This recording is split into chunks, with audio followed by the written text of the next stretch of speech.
Now, I know I say stories are crazy all of the time, but this one is off of the Richter scale. I want to introduce you guys to this couple, ex-couple right here, by the names of Cora Obidi and Justin Dean. They were married, now they're divorced as of 2022. Now, Cora over here is a public figure. Let's take a look at her Instagram. So I'm not going to actually scroll down into the profile because it is as modern woman as they come. Twerking, wilding, nude photos, kids in the next photo after the nude photo, all types of crazy work. Let's take a look at her story. Let me see. Okay. Copyright, so I can't play that music. But you'll see. Mammary glands all out. Not a care in the damn world. Let's see what's in this one. Okay, more dancing. Get out of here. So anyway, the young woman used to post all of these highlights of them two being a perfect couple. But behind closed doors, the situation was extremely toxic. When they were divorced in 2022, she was praised for being a single mother. He was demonized for leaving her, for divorcing her. He's saying that divorce is nothing to be celebrated. This comes after a back-and-forth battle with the former couple who were married for over 3 years and used Facebook to display their love and marriage journey.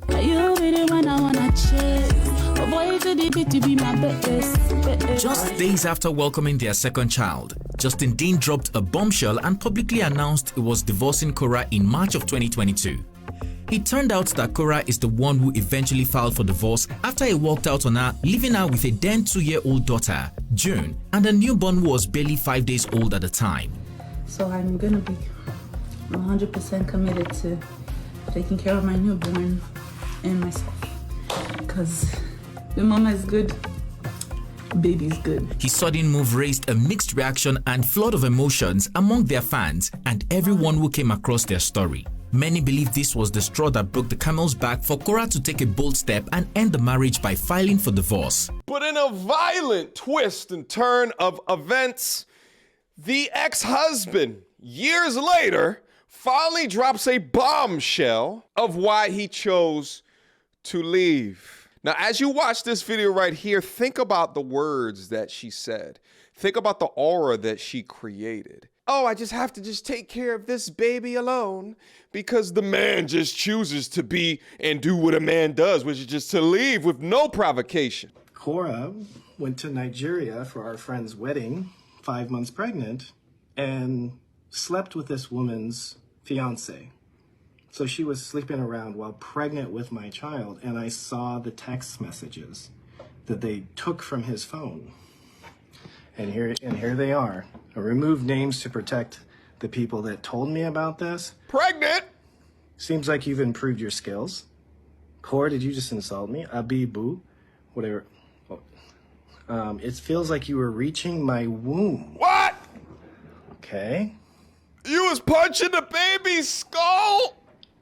It felt like hopes I didn't tamper with Justin's unborn baby. Athena. What? Nah, the baby.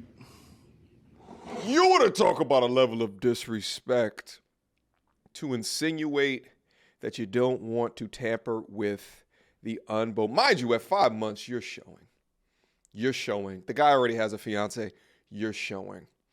But to use the man's name and saying that you don't want to tamper with is a level of disrespect the world has never seen before. So I was upset because I found out that my ex-wife had been sleeping around. This is while he was married to her. He found out while married. While pregnant. While pregnant. With our daughter. Oh. Which is very risky business. Oh. Which, you know, like. He's the most calm, upset person I've never seen before in my life. Or something while you're pregnant, that's a big deal. Yeah. Not only that, she told me exactly what she was going to do before we got divorced. She was going to destroy my career, she was going to get my license taken away, and she was going to make sure that I took my own life. That is exactly what she told me she was going to do. She's a demon serpent She tried to get me woman. to take my own life in the marriage. First, take out a life insurance policy to make sure she gets paid, and so since I survived and left, she's actively engaging in the same type of behavior using social media and mass hysteria to do the same thing. And I'm going to go into the details of that because it's not okay. It's not okay. I treated that woman with love and respect, and I did everything I could to build her life up. I believe him. I believe him because the lies, manipulation, reputation destruction, and innuendo multiplied with a booming social media account is the tool of a toxic modern woman. Not only just cheating on your husband, but then allowing another man to crack jokes about your unborn seed with the exact act that caused you to become pregnant is some of the most dastardly evil shit known to mankind. And if you have the propensity to do that, I think you have the propensity to do everything that he's claiming in this video. You've painted him as a monster and as a strong single mother at the same exact time, but finally, the truth will set you free. So I'm going to continue talking and I'm going to continue speaking my truth because what is occurring to me is terrorism. It's terrorism. Lies are being perpetuated that I've proven in court to be false. I'm getting attacked in my business. I'm getting attacked everywhere. So what's the lesson? What's the story? What's the message that I want to push to you guys? Well, there's multiple. First off, you cannot turn a terrorist or a surgeon into a good guy the same way that you cannot turn a hoe into a housewife. Her behavior type is not something that just poof comes out of nowhere unless she's suffering from CTE or some shit like that. She's been like this her entire life, but you ignored the red flags. And if you ignore the red flags, then be prepared for the consequences. But instead, you got on bended knee for a queen when she really didn't meet the criteria. But I feel for you right now, my G. Because of your mistake, you've gone through an incredible amount of reputation destruction. But understand that you're dealing with the consequences of not recognizing bad character, bad morals, bad behavior, red flags from the beginning. And instead, you're paying for it on the back end. But let me also say that I love how you're approaching this manner in a calm and stoic way, upholding your frame while releasing the truth. To the young thought, you should be absolutely ashamed with yourself. You are disgusting. You are trash. You are garbage. Women like you are the reason why the red pill exists. You throw stones in your toxicity at the man and then hide your hands in return while receiving the media attention and the accolades for being a strong single mother. You utilize the framework of that narrative to continue to push for your clout, to push for your likes, to push for your clicks. It's utterly disgusting. Your acts should be dragged for filth, and you should take full onus and accountability. But you won't. You'll continue to live within the convenience of your modern freeness and behind the guise that women like you should be protected. Bullshit. Because of your actions, your child has public access to what you did with them while they were inside of your womb. Seek help. Seek Jesus. Seek God. Seek a rabbi. Seek religion in general. Something, anything to get you out of the pit of hell that you currently exist. Should you build with a man that is broke but is trying to better for himself? If you are married to him, you should definitely stick around. But if you're in a relationship, you gotta understand, a woman who attracts a man who is broke is a woman with low self-esteem. No, it doesn't mean she has a low self-esteem. If she attracts a broke man, she's probably not attractive or she looks broke her damn self. Let's just keep it a buck with these women. Why lie to them? Because you didn't exude enough confidence. I don't care how much confidence Lizzo exudes in front of me. Get away from me. Here you have a chance. You gotta understand, if even one person in a relationship gonna start working on themselves, let's say it's gonna be you, as you're building your self-esteem, he gonna mirror you. If you're not gonna make a relationship work with this man and you have low self-esteem, you're gonna attract someone else with low self-esteem. So I say, if he's a good man who is trying to be better and works on himself, give him a chance. Work on your self-esteem and he gonna start benefiting from you. You see, most of us women, we have a nasty quality. And this nasty quality, we meet a man with 60% good qualities, but 40 we don't like. And then as soon as we enter relationship and he says, oh, I love you, we start working on changing this 40%. We gotta stop doing that. Because if you're gonna concentrate on changing yourself, at some point, a man will be influenced and inspired to work on himself. But don't try to change your man. Of course, I understand you want him to be better. But the way we women do it, it hurts them because every man, like every woman, we want to meet someone and want to be accepted for who we are. And we typically don't do that. We're like, we have hidden agenda thinking, oh, I got to change this quality in him. I got to change this quality in him. I agree with her.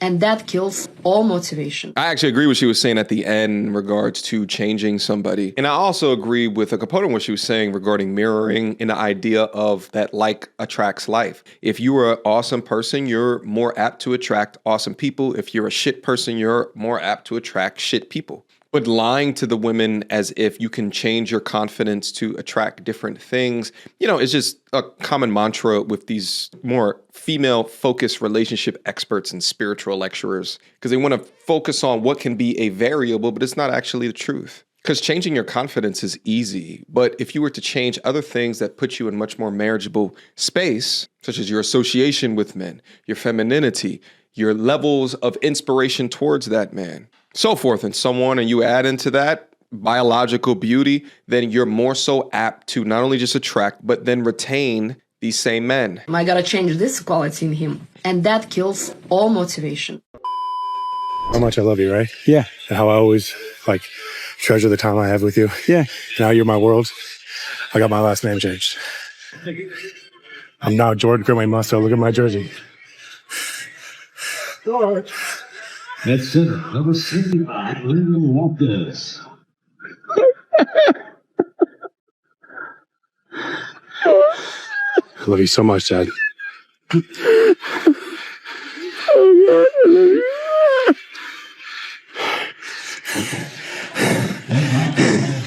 Number 72, Gavin Orr.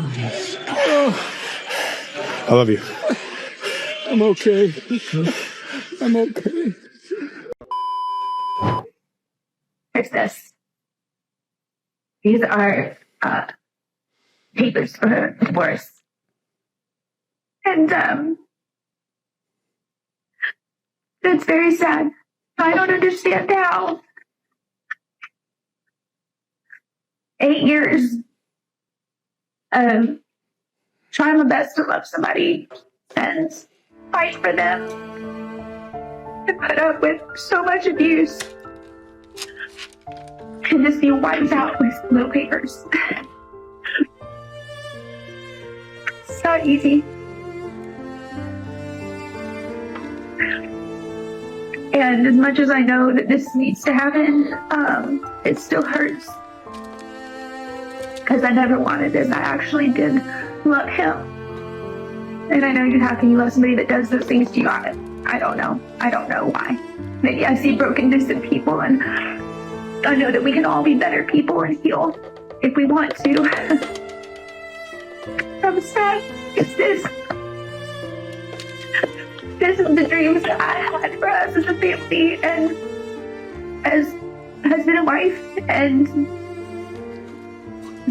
these little pieces of paper, little flimsy pieces of paper can break and end something that's so strong in somebody's heart. So strong. And it's hard. So strong. Then I had to divorce him. But I'm sharing my journey with you guys. My journey. Just so you know that you're not alone, and you guys make me feel not alone. It's so hard. No, ma'am. Nobody is forcing you to file those papers. You are willingly deciding to divorce your husband. Right. This is a life-changing decision that you are making in real time, and you have to assume the consequences. Absolutely. Guys, this woman thought that her husband was going to beg her to stay and accept all her needy demands if she threatened to file for divorce. To be the instigator of the divorce and to get up on your social media app of choice and cry into the camera. Oh, 8 little pages. Oh, it hurts me so much. If you guys are going through it, look at her smile. If you guys are going through it, oh, I know what it feels like. Shut up. Check it out. I literally just got divorced. I'm done. I don't ever have to see him again. That was so hard. That was so painful. No, I couldn't look at him.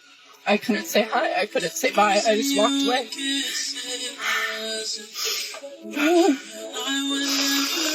The person that I loved the most in this entire world. The person I loved most in this entire world, you know? That was it. That's how the story ends. I loved him with everything that I was. And now it's done. Oh, God, I'm fucking broken, man. I fucking hurt. I kept it together until that. But I did that shit. I did that alone. I got divorced alone. I did it myself. I did all the work. I did all the research. Oh, I can't stop crying. Oh, my God.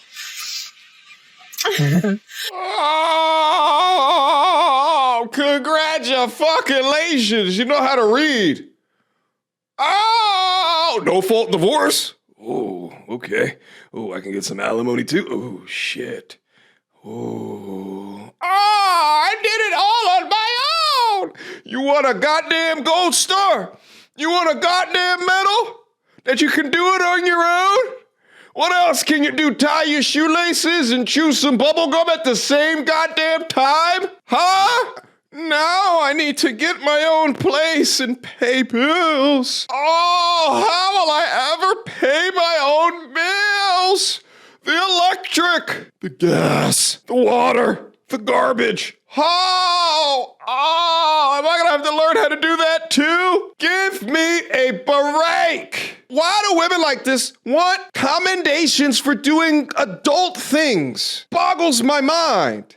I did all the research. I did all the work. I did all the paperwork. I did all the legal documents. I fucking did it. I ruined his life. He was there when I arrived. Like, he was there early. And so I had to, like, walk up to him. He said hi, and just in the, like, most shameful tone. I was shaking for a while. And then eventually, like, calmed down. And I calmed down because he was the person that I felt safest with. I don't know, my brain, I guess that was, like, a coping mechanism. I don't know. But I stopped shaking, and then we signed all the paperwork and went in, and it was relatively fast. I mean, there were a few things that we were missing, like name and address for, so we filled that out together. We, like, stepped aside and filled it out together, and then we went back to the window and gave them all the documents that are... Pull her over. And I stayed strong. I stayed strong the entire time. Yeah, you know what's also crazy about this is that, like, I guess this is the type of conversations that women have with each other. Like, when they make time to go call their homegirls, like, is this how y'all talk to each other? Like, you guys do understand that guys don't talk to each other like this, right? That's why this is such a foreign goddamn concept to me. I don't understand it. It makes no sense. You start crying, you turn on the damn phone, you want the sympathy, you want the validation token, you're going to put it up online because your need for validation and attention is so goddamn high. Who gives a shit? This is publicly posted. Publicly. But there's three sides to every story. I almost cried. I was shaking.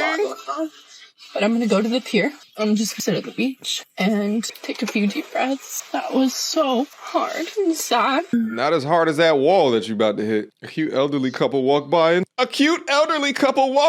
and smiled at me. Oh, this could have been my relationship. We could have grown old together. But it was so hard. Looking at those divorce papers. Ah. What could it have been? It must have been him because I was shaking. I was shaking when I saw him because that's the way that he made me feel. It was so hard. Videos like this where they go through their emotions while expressing some type of regret and it involves divorce will never not be pathetic to me. Maybe if they're actually reviewing things that went on in the relationship and how that they were wrong, then they have data to prove it. That's one thing. But she legitimately recorded this and put this on her social media for people to watch. If this was your mental capacity, no wonder you were emotionally unstable to the point of not being marriage material. Hopefully you learned something from this, but Godspeed to you.